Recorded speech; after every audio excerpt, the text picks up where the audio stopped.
In today's video, we're gonna check out a brand new game that is about to be released, AFK Journey.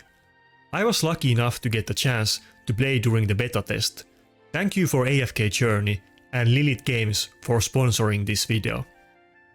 AFK Journey is a story-driven gacha RPG, which will be released for both mobile and PC games, which seems to be a trend nowadays for the genre. I played the PC version, and despite it being the beta test, the game ran without any issues. I didn't even have a single crash or bug during the test. Only technical issue I encountered were some missing voice-acted lines that weren't completed yet. The game puts a lot more emphasis on the story and your character's journey than other gacha games generally do. So having voice-acted long cutscenes makes sense and gives it more of a PC game vibe. In the story, you are the legendary magister Merlin in disguise, journeying across the world, investigating a conspiracy that aims to corrupt the land. The game deploys a unique ethereal canvas art style that pairs well with the story and makes it feel like a grand epic journey across many lands where you solve mysteries and right wrongs. So if this concept sounds interesting to you, let's delve deeper into the game and talk about the mechanics and my experiences.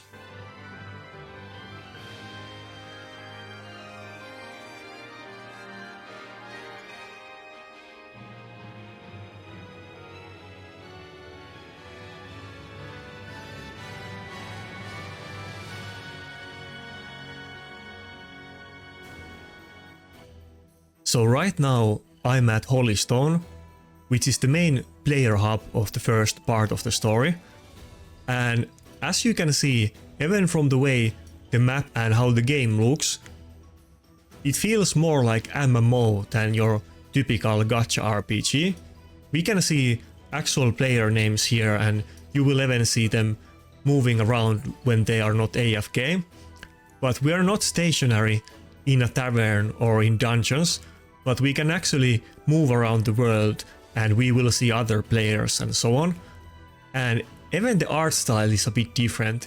It's not your typical dark fantasy or anime, but it is more like an artistic drawn style, which also kind of reminds me actually of some MMOs like Albion Online, or maybe an even old game called Kingdom Hearts if you're familiar with that. But it is kind of a refreshing change to the typical stuff that you see in every other gacha RPG. But outside of that, it also has your typical hero collector gacha mechanics, that you're collecting champions, trying to min-max them, farming items and XP and so on. There is basically 6 different factions and 6 different classes in the game that are very archetypal ones that you have seen in other games as well. Marksman, fighter, assassin, tank, support and mage. I actually remembered them all out of top of my head, and they definitely do feel unique. I already have some specific favorites after playing the game extensively. Like for instance, this champion, Thoran from Graveborn faction.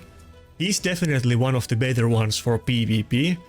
He's a tank that can revive himself and also does massive reflect damage that can sometimes one-shot entire teams in PvP. I always try to get him, and there is this very interesting game mode that I will talk about later. But basically you will get random champions and you have to build your teams from scratch instead of using the ones that you already have. And you kind of get to experience the end game of AFK Journey, even with the new account, and that was definitely my favorite part of the game. But also, as the name kind of implies, in AFK Journey there is some AFK mechanics, which are very typical in Asian games. Not just mobile games, but also in MMOs. It's definitely something that Eastern developers really like. But in this game, your main way of gathering experience is actually from this AFK mechanic, And you have this hamster who is a summoned minion of the story character Merlin that you are, and he's doing his own journey all the time, farming XP for you. And every time you log back into the game, you can collect everything from here. And as you can see, we got a lot of money, XP and some items. And the way this mechanic works is that the stronger you get your actual teams, you can then fight these stages. And the further you get in these AFK stages, the better rewards the hamster is gonna give you. So it's kind of like a self-fulfilling prophecy that the stronger you get, the more rewards you get, which is very typical of any type of game. And as you can see, this is kind of how the combat looks like in practice. You can also partly control it yourself by using the specific ultimate skills, but the main part about the combat is of course setting up the champions on specific slots on the hex grid, which I already have done beforehand, and picking the right type of teams and building specific team comps and so on. So speaking of combat, let's actually see what kind of combat options we have outside of the story progression and so on. You have your typical guild stuff, that there is guild quests and rewards and so on, but then this game also offers several different battle modes, as it says. But basically these are your different in-game activities that you can enjoy. The Dream Realm is like a boss battle mechanic that you can do every day to get some rewards. Then you have Arena, which is your typical player versus player combat. And you have Arcane Labyrinth, that is often called in many other games Doom Tower, but basically it's your old school dungeon crawling activity that you go to a floor if you win the fight, and then you can choose which way you go next and what kind of floor you fight. And then we get to my personal favorite part of the game, that is going to be Honor Duel. This is an insanely good mechanic and I wish many other games would do this, but basically this is bringing you to the end game of the gacha, fighting other players in a challenge mode. When you start it, you have to choose what kind of starting lineup you want to have, and every time you win a battle, you get more money and you can buy different champions and different items, and you kind of get to experience every champion in the game, even if you don't have them, which you can then use to decide what you actually want to aim for, because there is mechanics that you can choose specific champions that you want. And now for instance, if we start this duel, it's giving me these different starting lineups that I can choose from, and I can already tell from these that the second one is my favorite. This artifact that you get from here is very good. It's basically making my team stronger if my main tank is alive. You can already tell that I played this game mode a lot, and it also has my favorite champion like I mentioned earlier. Now we have this store and you can choose what you want to buy. There is some items that give you different perks to different champions when you put them on. Let's actually buy this one. Then these different cards that you have here are for specific factions, and the question marks are for any faction. We also have the option to pay 3 tokens and reroll everything, which is what I'm gonna do because I'm trying to get these Graveborn champions. And as you can see, we kind of got lucky, and there's actually 2 different card sets of Graveborn champions. Let's see what we get. Okay, so they were actually pretty good ones, or the main one that we wanted to get, aside from the one that we already had, Toran, I wanted to get this marksman, Cecia. She's actually very interesting marksman in the sense that her ultimate is a strong summoned minion, which makes her feel more like a hunter from World of Warcraft than your typical marksman. And there is this very strong item that you can get from these rewards, or actually 2 different ones, that basically lets her cast her ultimate at the start of the fight without having full energy, which is something that I always aim to get, that makes her OP. But basically she's like a very good in-game oriented champion, that she isn't insane at the start, but if you can get more energy at the start of the fight with different mechanics. She can one-shot enemies in the first couple seconds. But so now you can see we run out of tokens and we can't really buy the other set. So I'm just gonna lock that and then get into an actual fight. But before that I'm gonna put the armor that I got on my tank. And let's see how the fights actually play out in the game. By the way, as you can see, the goal of this challenge is that I need to get 9 wins before I lose 3 battles.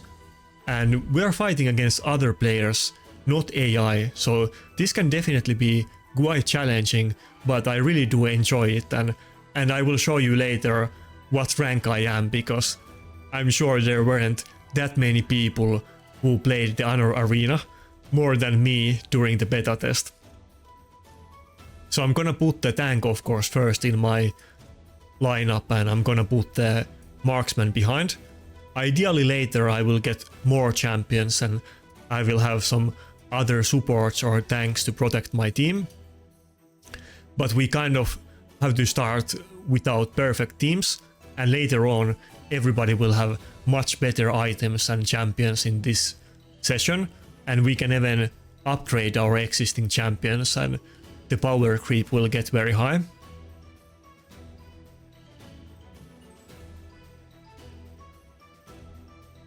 I'm gonna place the assassin on the side and I'm gonna hope that his tank doesn't block the assassin and it can instantly get on his mage and kill it.